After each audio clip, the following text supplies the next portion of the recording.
I'm going to try and speak quite slowly for the translator, but do let me know if I need to slow down or if there's any problems. I'm hoping that you can all see my slides. So yeah, thank you for inviting me to speak to you today about a topic in which I've become much more interested in both my clinical and academic practice. And at the moment, I'm working in a drug and alcohol service in London. Some of our patients are perinatal, some of them are not. But yeah, I'm looking forward to sharing my knowledge and my experiences with you. It will be quite a clinical presentation, so the focus will be very much on how we manage a range of misuse of different substances in the perinatal period. So, next slide. Can I advance this? There we go. Okay, so how big a problem is substance misuse in the peripartum? Well, it is a problem. It's a problem for various reasons. Use of substances during the perinatal period is associated with a range of difficulties, including reduced engagement with antenatal care, a range of obstetric and neonatal complications, such as birth weight, prematurity, to name a few. Also, when you look at in the UK, we have something called the confidential inquiries into maternal deaths. So these are investigations of deaths that have occurred either during pregnancy or up to 1 year postpartum.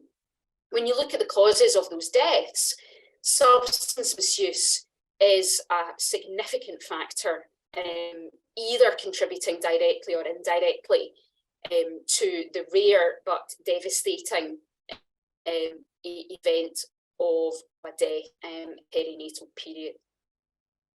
It's also associated with, not always, but at times, violence and abuse within the wider social context. So that could be within the family home or the wider environment. It's associated with other adversities, such as mental disorder. Not always, but there is often comorbidity between mental disorder and substance misuse. And the extent to which substance misuse in particularly pregnancy is associated with adverse offspring outcomes is really difficult to say. And when you look at the evidence in this area, it's predominantly from observational studies, and that has all the limitations inherent in an observational epidemiological study, such as unmeasured confounding from comorbid mental disorder or other substances that often co-occur with the specific substance being studied. So it's the evidence in this area is not great at all.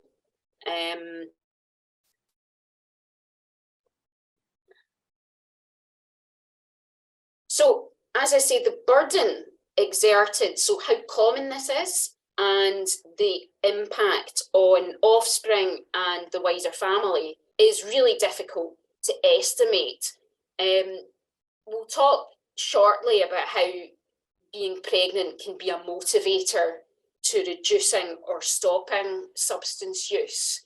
So, in terms of prevalence, it's probably a bit lower than in the non-pregnant population. And we'll talk about each substance individually. It's probably lower, but it's, again, it's all the problems of epidemiological studies, particularly thinking about the role of stigma and birthing people being reluctant to disclose substance misuse to healthcare providers. Some general principles thinking about how, as a healthcare provider, we may manage substance misuse in the perinatal period.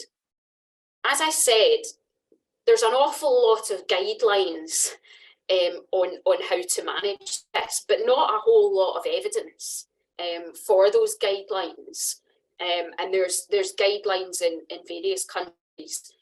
I'm speaking to you from the UK. Apologies if some of what I say is a little UK-centric, but I think it will be interesting to think in our panel discussion about how some of this might translate to the context in Chile, or if we have friends joining us from further afield. So routine inquiry is important. If you don't ask I'm going to talk about patients because I'm a doctor, so we tend to talk about patients, but however you want to consider the person who you're caring for. Patients will not disclose substance use unless you ask them. And there's, none of this is complicated, but it's kind of common sense stuff about creating a rapport, creating trust, and being clear about what is of a concern that would mean that you would have to share information about the patient with other agencies, particularly social services. So there is always a bit of a difficult balance to get between creating a therapeutic and trusting relationship, but also there, if there are concerns, safeguarding concerns about the unborn child or other children in the family, that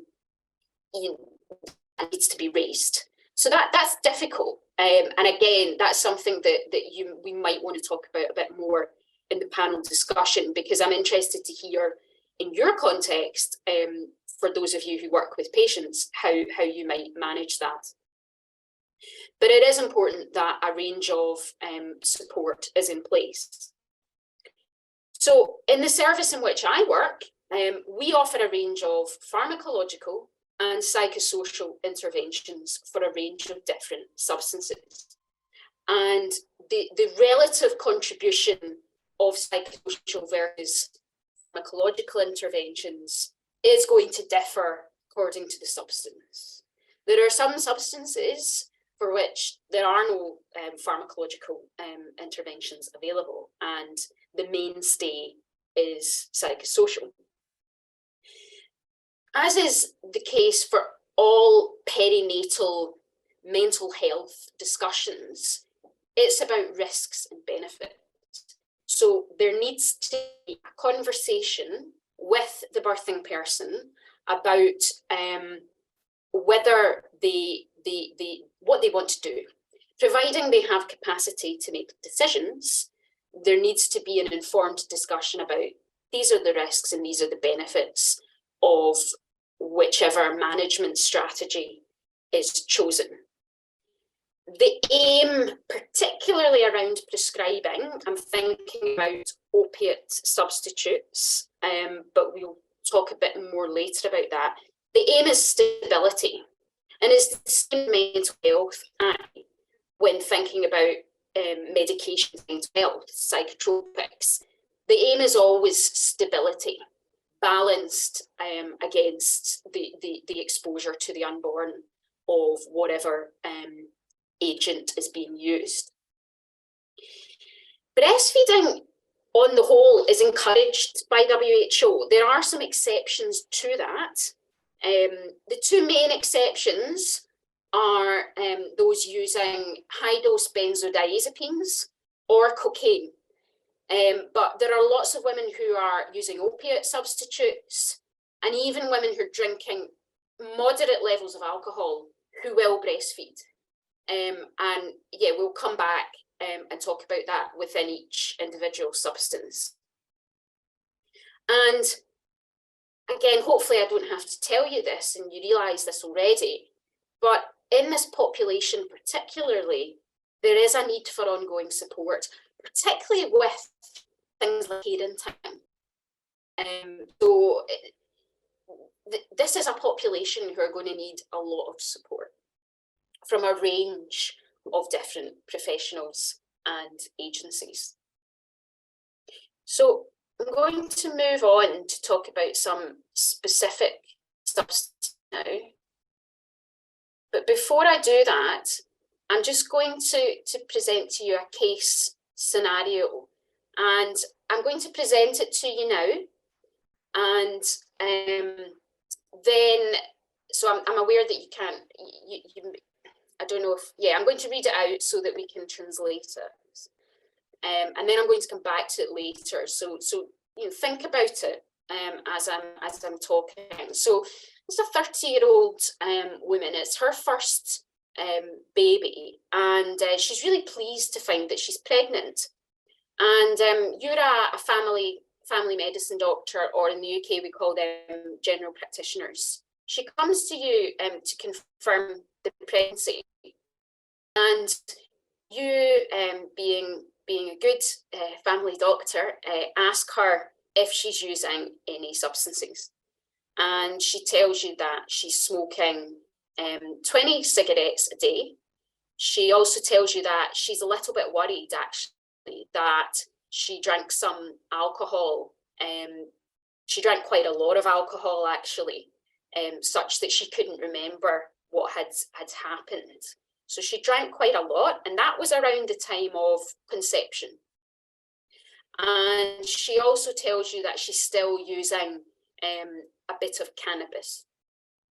So think about that when we've mentioned alcohol, tobacco and cannabis. They are all common substances for those of reproductive age to be using pre-conception, around the time of conception, and at times during pregnancy.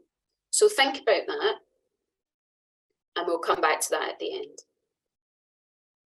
Okay, so let's think about alcohol first. Drinking in pregnancy is common, and that's, I put up there, it's about 10% globally. I suspect in the UK that it's actually higher. So again, interesting for us to discuss different cultural differences here. Myself and colleagues have just done an analysis of survey that was conducted among perinatal women during the pandemic, and we looked at alcohol and tobacco consumption. And needless to say, the UK, among 9 other European and South American countries, one of which I think was Chile actually, the UK had the highest levels of alcohol consumption both during pregnancy and in the postpartum. That doesn't surprise me. We're very enthusiastic about alcohol in the UK. Recommendation from the CDC in the US and also from Australia and the UK is that actually there be no drinking of alcohol during the perinatal period, particularly in pregnancy, because we just don't know whether there is a safe level. The evidence for there being harm to baby at lower levels of alcohol consumption is very limited, but we just don't know. And so the advice is to abstain. Now that's easier said than done. And this is where my other interest, which is around preconception care, becomes very salient, because clearly there are a lot of women like the one in the scenario that I just presented who will be drinking around the time of conception. And so it's very difficult to tell a woman as soon as she wants to become pregnant that she should stop drinking alcohol. because certainly in the UK, it's such a cultural norm.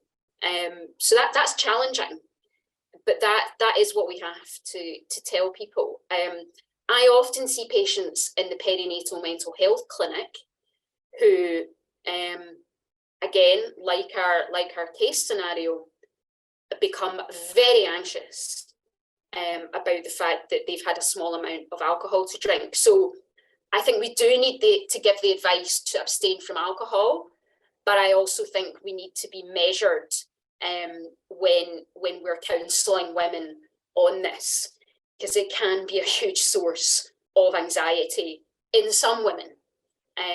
Clearly, there are women who are dependent on alcohol and are drinking lots, but I think it needs to be a sensible discussion that doesn't cause undue anxiety either. But thinking about those who are dependent on alcohol and who are drinking alcohol at high levels, there is a risk of neonatal abstinence syndrome in offspring around the time of birth. WHO, the World Health Organization, recommends the use of an agent called phenobarbital first line for the treatment of that. I'm not going to talk, because I'm not a paediatrician, I'm not going to talk a lot about neonatal abstinence syndrome, but it is something that as clinicians we need to be aware of. It is an issue with alcohol. And we should never, ever, I don't think, be forcing people to detox, to completely come off all substances if they don't want to. And I'll talk about that in the context of opiate substitution. But with alcohol particularly, we do very much want to be encouraging detoxification if possible. Now, that should be done in an inpatient setting, so in a hospital setting, with some sort of benzodiazepine. In the UK, we use chlordiazepoxide, also known as Librium, but it should be done in hospital. The main risk, some of you will know, when you detox someone from alcohol is of a seizure, and that can be life-threatening. So one of the most important messages from this talk is that nobody, pregnant or not, nobody who is dependent on alcohol and drinking alcohol at a high level should stop drinking suddenly, because that can precipitate a withdrawal seizure, and that's life-threatening. So it should always be supported with benzodiazepines. If they are pregnant or postnatal, it should be done in a hospital setting. The service that I work in at the moment, we detox people from alcohol in the community, outside of hospital, but not if they're pregnant. So yeah, inpatient. It can be done at any trimester. There's no evidence that it's better, detox is better done at any particular time of gestation. It's just good to do it if possible. In terms of, there's medication that can be used for relapse prevention to prevent cravings for alcohol, either in people who have completely detoxed from alcohol or who are trying to reduce their consumption. But there's really quite insufficient data on their safety and effectiveness in pregnancy, actually. And there is a role for psychosocial interventions. So brief interventions, like something really simple, like an information leaflet about the dangers of using alcohol in pregnancy. There is evidence that that is effective in reducing alcohol or stop drinking completely. There's more evidence in the non-perinatal population, and most of the evidence comes from primary care, but there's good evidence for brief interventions, as brief as an information leaflet, or slightly less brief interventions such as motivational interviewing, and psychoeducation is clearly important there.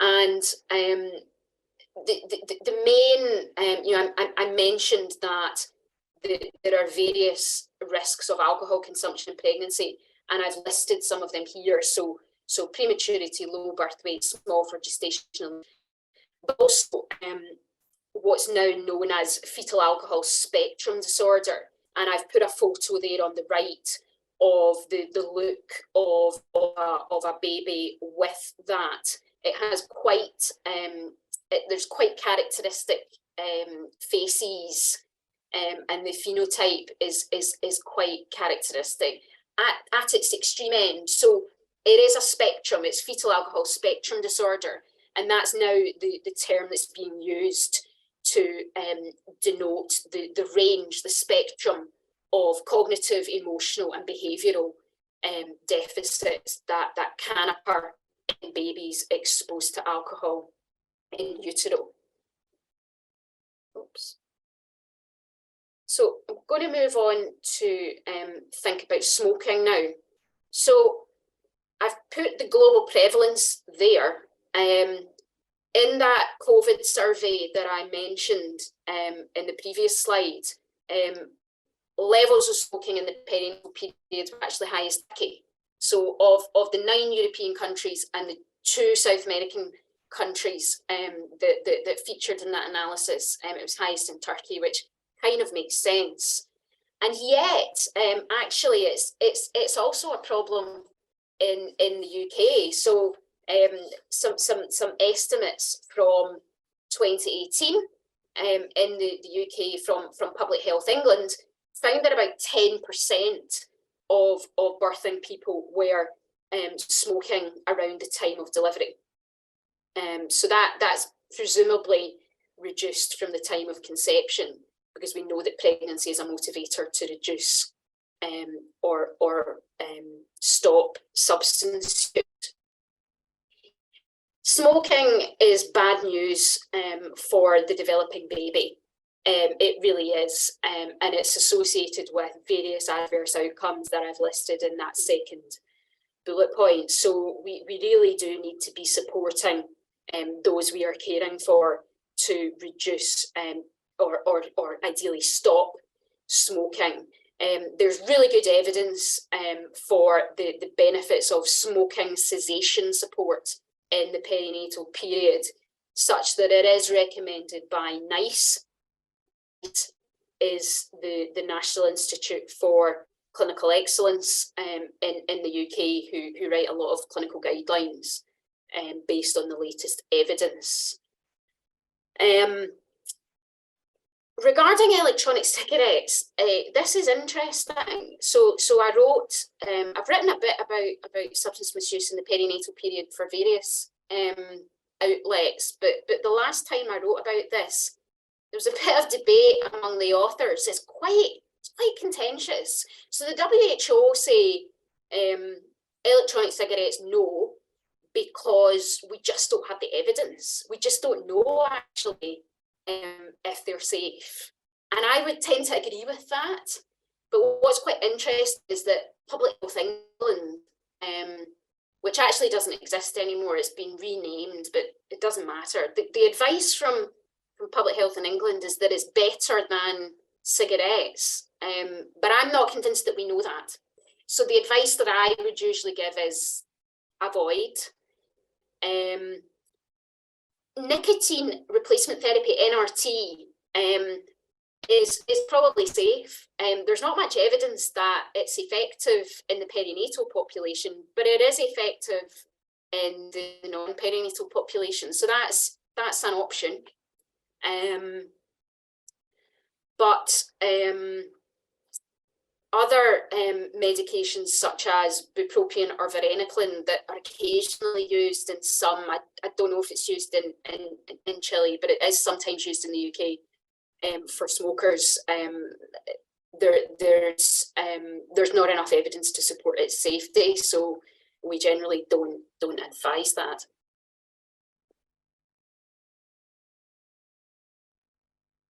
Moving on to think about opioids. So that could be prescribed, and it's important to ask about that. This may not be illicit opioids, such as heroin. It can also include prescribed medication, which is definitely more of a problem in the US than in the UK. I don't have a sense of how much of a problem it is in Chile, but I'm interested in that. It's interesting because I'm very much finding that the heroin population, they're a bit older. The demographic in the UK, we're actually seeing less and less heroin dependent or any opiate dependent pregnant people actually. Cocaine is a much bigger issue. It's the fastest growing drug in the UK, and we'll come on to talk about stimulants such as cocaine. But among the demographic, among those of reproductive age, opioids is becoming less of an issue where there are practice.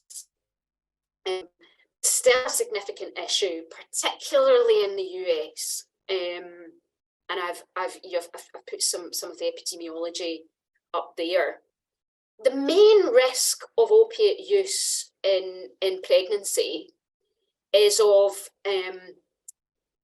the unborn, the fetus, either being exposed to too many opioids if the pregnant mum takes too many of them, or being exposed to withdrawal if mum goes into withdrawal, and all the other associated risks of drug use, particularly intravenous drug use. If it's a person who's using IV heroin, that comes with a whole other range of risks, including bloodborne viruses such as HIV, which isn't great for baby, and all the other social adversities that come with having to fund intravenous drug use. I've just got a message from someone overseas.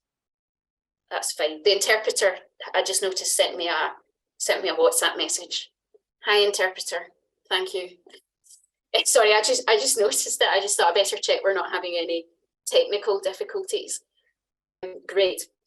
So yeah, there is actually, opioids themselves are not teratogenic, but there is all these other risks, mainly of withdrawal or overdose. And there is the risk of neonatal abstinence syndrome, which is essentially the infant withdrawing opioids, which is horrible to see, actually. It's really distressing. The main risk period is 24 to 48 hours following delivery, so the infant should be monitored during that time. But it can occur, actually, I think they say up to about 10 days. The treatment is with opioids themselves, or again, phenobarbital. Again, not really my area of expertise. And the number one aim of opiate substitute therapy, OST, is to maintain stability as much as possible. So if this is someone who has come into pregnancy on OST, the main aim is to maintain them on that. The dose may need to be increased in the third trimester because there's an expansion in the plasma volume, and that's the case actually for a lot of medication in pregnancy. So they may need higher doses as they metabolize it quicker. So the aim is, as much as possible, to have them stable. If they're really, really keen to come off OST, that can be considered, but should always be done in hospital as an inpatient. But generally, we maintain them on either methadone or buprenorphine. And in the UK, that's the two substitutes that we're mainly using. We used to use a lot of methadone, and I've noticed in the last 5 years or so, we're using a lot more buprenorphine. And that's for various reasons. It's much harder to overdose on buprenorphine, so it's just safer than methadone. But in terms of the evidence for the use of methadone versus buprenorphine in the perinatal population, they're both, in terms of safety, similar, so safety to the unborn. In terms of effectiveness, slightly more convincing evidence for buprenorphine in terms of maintaining stability, but very similar. I would never have someone switch from methadone to buprenorphine, for example, just because there's slightly more evidence on buprenorphine. I would never have them switch unless they were desperate to. I don't know why they would want to, but stability, don't make too many changes. It's the same as prescribing psychiatric medication in the perinatal period. Expose the fetus to as few agents as possible, but have them on a good dose that's holding them, and that they're not, ideally not using additional opiates on top. We want to avoid that as much as possible. In terms of, talked a lot about medication, OST, but in terms of psychosocial interventions, there's a few different ones that can be used with opioids. Contingency management. So contingency management is basically giving rewards for reduced or no substance use. So giving vouchers or tokens, kind of rewards-based system. There's good evidence for that with some substances, but actually perinatal studies haven't found much evidence for that. There is some limited evidence for cognitive behavioural therapy in improving some specific outcomes, and there's quite a few Cochrane systematic reviews that have been done on that. There are challenges to breastfeeding, but it's not an absolute contraindication, and WHO are quite clear on that. Actually, breastfeeding, if done in a very supportive way, can actually help with neonatal withdrawals if there's low levels of opiates in breast milk. So it's not a complete contraindication to breastfeeding, and there are so many benefits to breastfeeding that actually, if someone's really keen to breastfeed, it can be done, but there does need to be a lot of support and a lot of monitoring done around that. Thinking about cannabis and thinking about our case at the beginning, we had a birthing person who was continuing to smoke cannabis in pregnancy. It is amazing. There are quite a lot of people who still think that smoking cannabis in pregnancy is okay. Or smoking these SCRAs, these cannabinoid agonists, such as Spice would be an example of one of them. I don't know if Spice, if you've encountered that much. It's very common in prisons in the UK, actually. But what we know is that the active component of cannabis, which is THC, tetrahydrocannabinoid, crosses the placental barrier. Does it cause any harm to the fetus? We don't really know. So we generally encourage abstinence with both Spice and cannabis.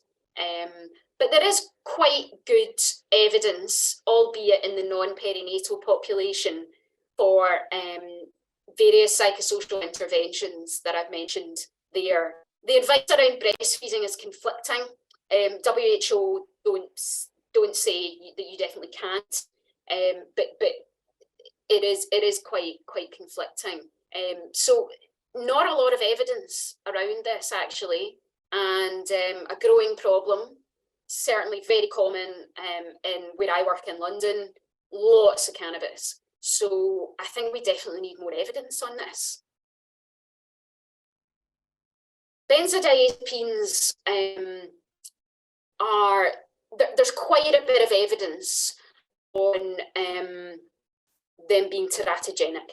So there are issues around benzodiazepines being associated with cleft palate, but it's all those problems of observational epidemiology that I mentioned at the beginning, which is mainly that if someone's using benzodiazepines, they're often using, particularly if they're using illicit benzodiazepines, not if they're prescribed, but if they're using illicit benzodiazepines, they're probably using other substances as well, other illicit substances. So it's important to ask about benzodiazepine use in someone who's using other substances.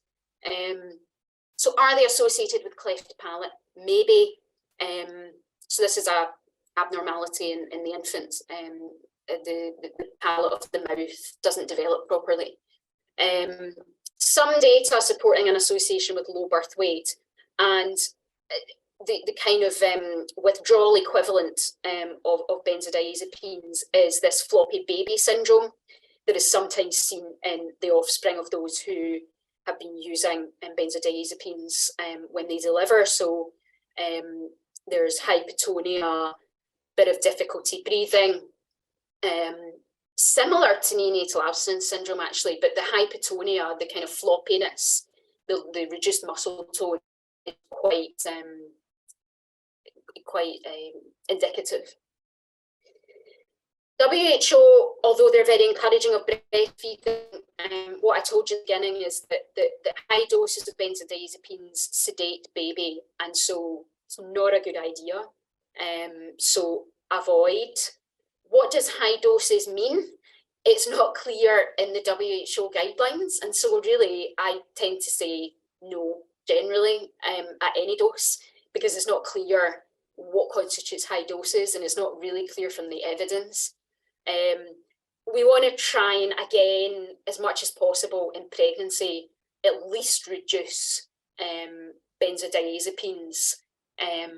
But again, as with alcohol, benzodiazepine withdrawal is really dangerous. So it needs to be done gradually and ideally in hospital. So benzodiazepines and alcohol, if you withdraw too quickly, there is the risk of a life-threatening seizure. So again, another very important learning point. And that's different from opioid withdrawal. And that's important to remember. That's probably, if there's anything to learn from this, and this applies to the prenatal population, but also all the whole population. What will kill you is benzodiazepine and alcohol withdrawal. Opioid withdrawal does not kill people. It's horrible, but nobody dies from it. Very, very rarely. It's not life-threatening. But what does kill people is opioid overdose. So that's very important when thinking about prescribing opioid substitutes, is if someone's in a bit of opioid withdrawal, it's not going to kill them. But if you give them too many opioids, that will kill them. So that's the difference there between those different substances. So finally, I think this is my final substance that I'm going to focus on, are the stimulants.